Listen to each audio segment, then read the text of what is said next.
அஸ்ஸலாமு அலைக்கும் and hi everyone, welcome back to my channel.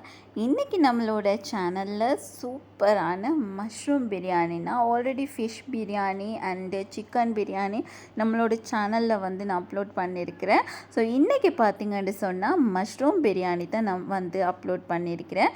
So இதுக்கு வந்து நான் 300 கிராம் மஷ்ரூம்ஸ் வந்து இது பெரிய பெரிய மஷ்ரூம் நல்லா பெருசாக கட் பண்ணி வச்சுருக்கிறேன்.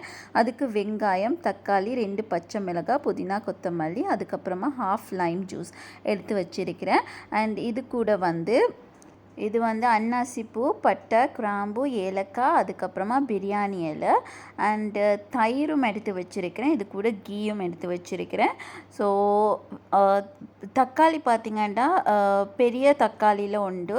அண்டு வெங்காயம் வந்து பெரிய வெங்காயம் வந்து ஒரு வெங்காயம் எடுத்து வச்சுருக்கிறேன். இப்போ நான் இதை வந்து ப்ரெஷர் குக்கரில் தான் செய்ய போகிறேன். அதுக்கு முதல்ல நான் வந்து கொஞ்சமாக கீ ஆட் பண்ணிக்கொடுறேன். இதை நான் வந்து மெல்டட் கீ தான் ஆட் பண்ணுறேன். ஸோ ஆட் பண்ணிவிட்டு அதில் வந்து நம்ம ஹோல் ஸ்பைசஸ் எல்லாத்தையுமே வந்து போட்டுடலாம். ஸோ ஹோல் ஸ்பைசஸ் போட்டு அதை கொஞ்சம் வதக்கிட்டு அது கூட வந்து நம்ம வந்து கட் பண்ணி வச்சிருக்கிற வெங்காயத்தை வந்து ஆட் பண்ணிடலாம். ஸோ நம்ம வெங்காயத்தை வந்து ஆட் பண்ணி வெங்காயம் நல்லா வதங்கி வந்ததுக்கப்புறமா தான் நம்ம மற்றதெல்லாம் ஆட் பண்ணணும். ஸோ வெங்காயத்தோடு வந்து நான் பச்சை மிளகாயம் இந்த மாதிரி கீறி வச்சுருக்கிறேன், முழுசாக கட் பண்ணாமல் கீறி வச்சுருக்கிறேன். ஸோ அதையும் வந்து ஆட் பண்ணிவிட்டு நல்லா மிக்ஸ் பண்ணிடலாம். ஸோ மீன்வயல் வந்து நான் வந்து சோனா மசூரி ரைஸ் வந்து எடுத்திருக்கிறேன். ஸோ இது வந்து சீரக சம்பா, கீரி சம்பா, நீங்கள் எது வேணாலும் எடுக்கலாம். ஸோ நான் அந்த ரைஸை வந்து நல்லா வாஷ் பண்ணிடுறேன் இது வேக வரைக்கும். ஸோ இங்கால பார்த்திங்கன்னு சொன்னால் நல்லாவே வாஷ் பண்ணி வச்சுட்டு வைக்கிற கேப்பில் வந்து இதுவுமே நல்லா வெந்துருச்சு. ஸோ இப்போது இதில் வந்து நம்ம கட் பண்ணி வச்சுருக்கிற தக்காளியை வந்து நம்ம ஆட் பண்ணிக்கொள்ளலாம். ஆட் பண்ணிவிட்டு தக்காளி வந்து நல்லா மசிஞ்சு வர அளவுக்கு வேகணும்.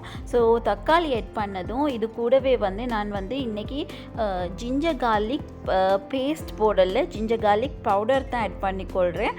ஸோ எனக்கிட்ட வந்து ஜிஞ்சர் அவைலபிளாக இல்லைன்னதால் வந்து நான் ஜிஞ்சர் கார்லிக் பவுடராகவே ஆட் பண்ணிட்டேன். அதுக்கப்புறமா வந்து காஷ்மீரி ரெட் சில்லி வந்து 1 டீஸ்பூன், கார மிளகாத்தூள் வந்து 1/2 டீஸ்பூன், அதுக்கப்புறமா கொஞ்சமாக மஞ்சள், தேவைக்கேற்ப உப்பு, அதுக்கப்புறமா மல்லித்தூள் வந்து 2 டீஸ்பூன் அளவுக்கு. அண்டு இதில் வந்து ஒரு சிக்கன் ஸ்டாக் க்யூப் ஒன்று போட்டிருக்கிறேன். அது கூடவே வந்து நம்ம சீரகத்தூளும் வந்து கொஞ்சமாக ஆட் பண்ணிக்கொள்ளணும். ஸோ 1/2 டீஸ்பூன் அளவுக்கு சீரகத்தூளும் ஆட் பண்ணிக்கிறலாம். ஆட் பண்ணிவிட்டு இதை நல்லா மிக்ஸ் பண்ணிடுங்க. மிக்ஸ் பண்ணிவிட்டு ஒரு கைப்பிடி அளவுக்கு புதினா, கொத்தமல்லி இது கூட ஆட் பண்ணி நல்லா மிக்ஸ் பண்ணிடுங்க. மிக்ஸ் பண்ணிவிட்டு இதுக்குள்ளே வந்து நம்ம கழுவி வாஷ் பண்ணி வச்சுருக்கிற கட் பண்ணி வச்சுருக்கிற மஷ்ரூமை வந்து ஆட் பண்ணிடலாம். மஷ்ரூம் ஆட் பண்ணி இந்த மசாலாஸோடு நல்லாவே மிக்ஸ் பண்ணி விட்டுருங்க. மிக்ஸ் பண்ணிவிட்டு நம்ம இதில் கொஞ்சம் கூட தண்ணி சேர்க்கக்கூடாது. இப்போ இதில் நான் வந்து கொஞ்சமாக லைம் ஜூஸும், இது வந்து ஹாஃப் லைம் ஜூஸ் ப்ளஸ் இது கூட வந்து நான் வந்து கர்ட் ஆட் பண்ண போகிறேன். கர்ட் வந்து ஆப்ஷனல் தான், நீங்கள் ஆட் பண்ண தேவையாக இருந்தால் ஆட் பண்ணலாம், இல்லாட்டி வந்து அதை ஒமிட் பண்ணிடலாம். ஸோ கர்ட் ஆட் பண்ணால் இன்னுமே அடிஷ்னலாக கொஞ்சம் எக்ஸ்ட்ரா டேஸ்ட் கொடுக்கும். ஸோ இங்கே பார்த்திங்கன்னு சொன்னால் நம்ம தண்ணி எதுவுமே ஊற்றாமல் வந்து கொஞ்ச நேரம் வேக விட்டிருந்தோம். ஸோ அதுவே வந்து நல்லாவே தண்ணி விட்டுருக்கு, மஷ்ரூம்லேயே நல்லாவே தண்ணி விட்டுருக்கு. ஸோ இப்போ மஷ்ரூம் வந்து நல்லா கெட்டியாகி அந்த தண்ணியெல்லாம் வந்து நல்லா வற்றி சுண்டி வந்ததுக்கப்புறமா நம்ம வந்து இதில் தயிர் ஆட் பண்ணிக்கிற போகிறோம். ஸோ தயிர் வந்து பார்த்திங்கன்னா நான் 2 டேபிள் ஸ்பூன் அளவுக்கு தயிர் ஆட் பண்ணிக்கொள்கிறேன். ஆட் பண்ணிவிட்டு நல்லாவே மிக்ஸ் பண்ணிக்கோங்க. தயிரெல்லாம் நல்லாவே மிக்ஸ் ஆகிற அளவுக்கு மிக்ஸ் பண்ணிவிட்டு இப்போ லாஸ்ட்டாக வந்து இதில் நான் கொஞ்சமாக கரம் மசாலா ஆட் பண்ணிக்கொள்கிறேன். 1/2 டீஸ்பூன் அளவுக்கு கரம் மசாலா. ஸோ நான் இப்போ செய்கிற குவான்டிட்டி பார்த்திங்கன்னு சொன்னால் ஒரு 2 பேருக்கான குவான்டிட்டி தான். ஸோ 1 கப் அளவுக்கு ரைஸ் வந்து 1 கப் அளவுக்கு தான் நான் ரைஸ் எடுத்திருக்கிறேன். ஸோ 1 கப் அளவுக்கு ரைஸுக்கு வந்து நான் 1.25 கப் அளவுக்கு தண்ணி ஆட் பண்ணிக்கொள்கிறேன். ஸோ 1.25லேருந்து 2 கப் அளவுக்கு ஆட் பண்ணிக்கிறலாம். ஸோ நான் வந்து இன்றைக்கி ஆட் பண்ணினது வந்து கொஞ்சம் ரைஸை ஊற வச்சதால் வந்து நான் 1.25 கப் அளவுக்கு தண்ணி ஆட் பண்ணிக்கொள்கிறேன். ஸோ ரைஸை போட்டு எல்லாம் மிக்ஸ் பண்ணிவிட்டு அதுக்கப்புறமா தண்ணியையும் ஆட் பண்ணிவிட்டு நம்ம நல்லா மிக்ஸ் பண்ணி விட்டுறலாம் ஒரு தடவை. ஸோ நல்லா மிக்ஸ் ஆனதும் இப்போது இதில் வந்து உப்பு செக் பண்ணி பாருங்கள். போதாட்டி வந்து இன்னும் கொஞ்சம் உப்பு போட்டுட்டு நல்லா மிக்ஸ் பண்ணிவிட்டு இதை க்ளோஸ் பண்ணி ஹை ஃப்ளேமில் வச்சு 3 விசிலுக்கு விட்டுருங்க. ஸோ ஹை ஃப்ளேமில் வச்சு 3 விசில் வந்ததும் அதுக்கப்புறமா வந்து நம்ம ஆவியெல்லாம் போனதுக்கப்புறமா ஓப்பன் பண்ணலாம்.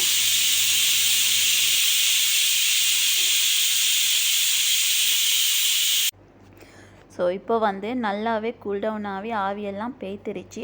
ஸோ இப்போ இன்னமுமே ஸ்டில் உள்ளுக்கு வந்து ரொம்ப ஹாட்டாக தான் இருக்குது.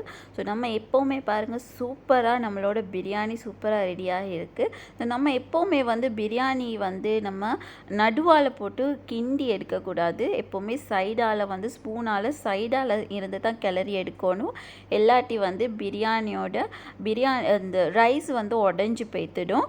ஸோ நம்ம எப்போவுமே வந்து நல்லாவே மிக்ஸ் பண்ணி விட்டுறோன்னு என்ன சொன்னால் நம்ம போட்டிருக்கிற மசாலாலாம் வந்து கீழே போய்ட்டு தங்கி நின்றும். ஸோ அதெல்லாம் வந்து நம்ம ஒரு தடவை மிக்ஸ் பண்ணிட்டு தான் அதுக்கப்புறமா நம்ம க்ளோஸ் பண்ணி வச்சா சூப்பராக ரெடி ஆகிரும். ஸோ இப்போ நம்ம வந்து நம்ம ஹஸ்பண்டுக்கு கொடுத்துருக்குறோம். அவர் என்ன சொல்கிறாருன்னு பார்ப்போம், இது எப்படி டேஸ்ட்டாக இருக்குதுன்னு சொல்லிட்டு. அண்ட் இதோடு நான் வந்து சைட் டிஷ்ஷுக்கு பார்த்திங்கன்னா வந்து கனவா தொக்கு செஞ்சுருந்தேன்.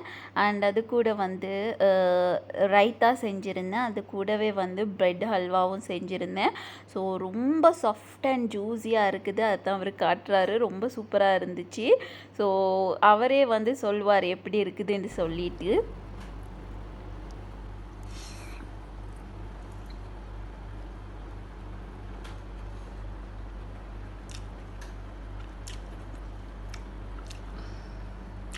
டாப் நாச், வேறு லெவலில் வந்து மஷ்ரூம் நீங்கள் சொன்ன மாதிரி தான் ஜூஸியாகிது. அண்ட் கனவா தொக்கு அல்டிமேட் செம்மையாக வந்து இது மாஷா அல்லாஹ்.